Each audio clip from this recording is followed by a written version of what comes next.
Bonjour à tous, bienvenue sur ma chaîne des jeux et des règles. Aujourd'hui une nouvelle vidéo d'un ouvre ta boîte.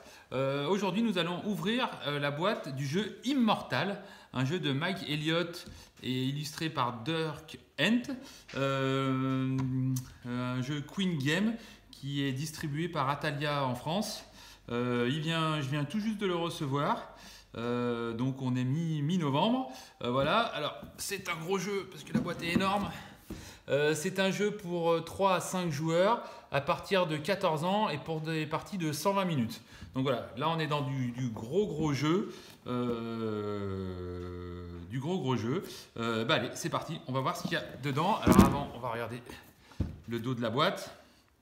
Voilà, donc les indications en anglais, en français, en allemand. On retrouve les... Voilà, tac. Allez, c'est parti. On va ouvrir la boîte de Immortal. Alors, la boîte est vraiment lourde.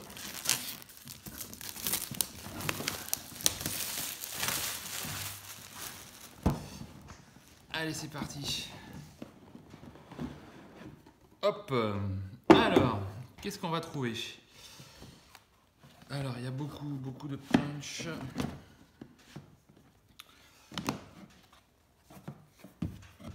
On dirait que voilà, ça se plie. Donc, il me semble que ça, c'est des plateaux, la moitié du plateau joueur. On va faire attention, on va voir ce que ça donne. Voilà, avec une illustration. Ah, les elfes noirs. On va voir celui d'à côté.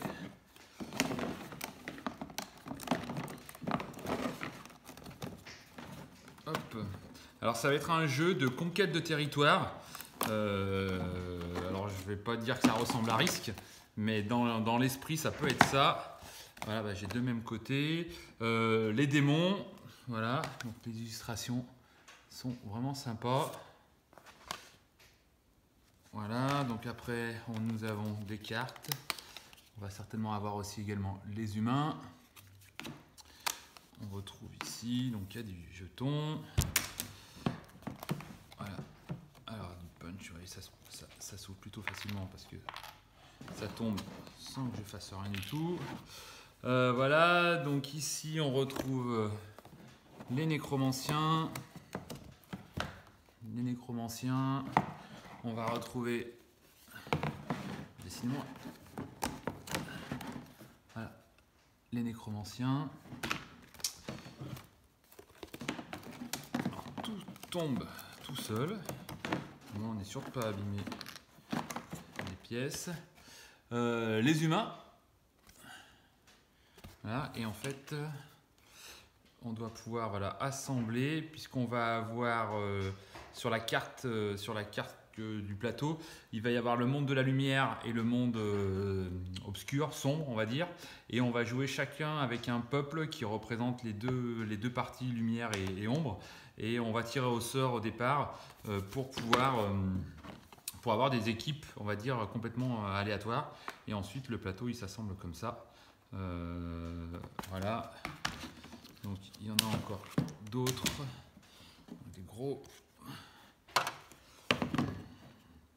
des grosses planches de punch. Alors là on a quoi? On retrouve les halflings, donc j'appellerais toujours ça des hobbits, on va dire, les nains pour les fans de nains. Voilà, donc après plein de jetons, donc de l'or, on dirait de la magie, des jetons peut-être pour compter les points quand on va faire le tour du plateau. Je ne vais pas tout ouvrir parce qu'il y en a de partout. Voilà, il y en a encore des jetons, donc ça nous allons avoir les elfes. Voilà les elfes, les trolls. Les illustrations sont vraiment sympas. Ça peut être marrant de jouer une équipe troll-elfe. Je ne sais pas si ça sera possible, mais apparemment oui. Ça c'est plutôt rigolo. Là on arrive aux orques. Voilà les orques et des humains, enfin des amazones. Donc on s'aperçoit qu'il n'y a pas les mêmes indications, donc il doit y avoir un setup différent pour chaque peuple. Ensuite, la carte, enfin le plateau qui va représenter la carte. Alors, oula, tout ne va pas rentrer dans le champ, donc on va commencer par la phase, on va dire, de lumière. Donc voilà, c'est un jeu où on va devoir conquérir des territoires en avançant. Donc c'est pour ça que je vais vous parler un petit peu de Risk ou de Small World pour ceux qui connaissent. Et la particularité, c'est que quand on va conquérir des territoires, on va forcément faire des morts. Et ces morts-là réapparaîtront donc du côté sombre. Donc on retrouve exactement la même carte avec les mêmes couleurs qui sont représentées, mais côté sombre. Voilà. Donc le plateau est quand même assez grand. Hein. Tout est grand. Les règles. Alors on retrouve les règles en allemand, en anglais. Pour moi, ça sera du français. Alors c'est un gros jeu, puisqu'ils annoncent pour 2 heures de jeu. Ça c'est le matériel, la mise en place, mais il n'y a pas tant de pages de règles que ça. Bon alors il y a quand même pas mal de choses à lire. Ouais. C'est quand même bien illustré. Détail d'une bataille, il y a pas mal d'exemples. Il y a pas mal d'exemples, oui, donc il y a une petite quinzaine de pages. Donc ça n'a pas l'air bien méchant. Ensuite, il va y avoir les jetons qui vont représenter nos armées. Donc là, on est sur du classique. Hein.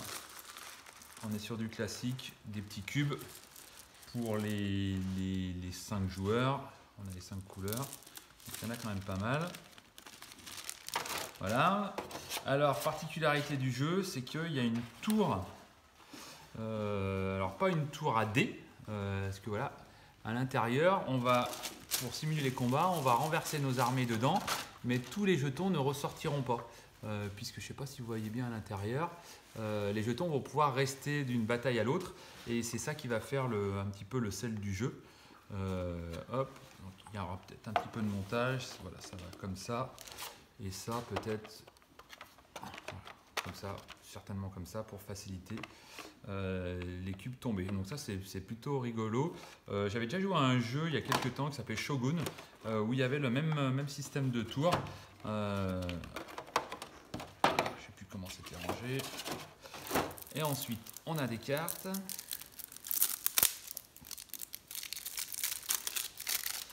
Alors, les cartes, qu'est-ce qu'elles représentent?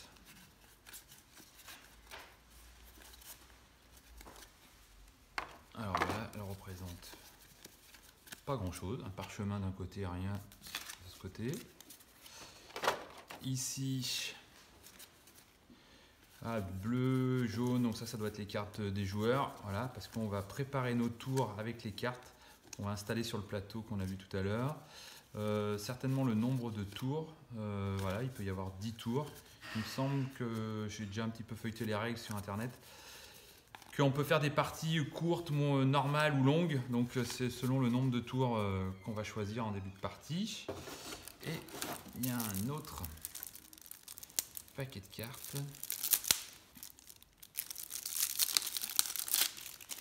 Alors, on retrouve les mêmes cartes parchemin. Voilà. Ah, non, du coup, voilà. Voilà, et là, on retrouve certainement les cartes des régions qu'on retrouve sur le palais, enfin sur le plateau, pardon. Et on retrouve les cartes en double, puisqu'il va y avoir le côté lumière et le côté sombre. Voilà. Même, c'est en plusieurs fois. Il y a plusieurs fois la même carte. On verra à quoi ça sert d'avoir les cartes en triple. Voilà, donc là c'est toutes les cartes qui sont représentées. Et là c'est peut-être des objectifs secrets, je sais pas, puisqu'on voit que c'est toutes les régions noires, toutes les régions vertes. Voilà, et encore des cartes parchemin. Donc écoutez, on a fait un petit peu le tour, donc il y a quand même pas mal de matériel.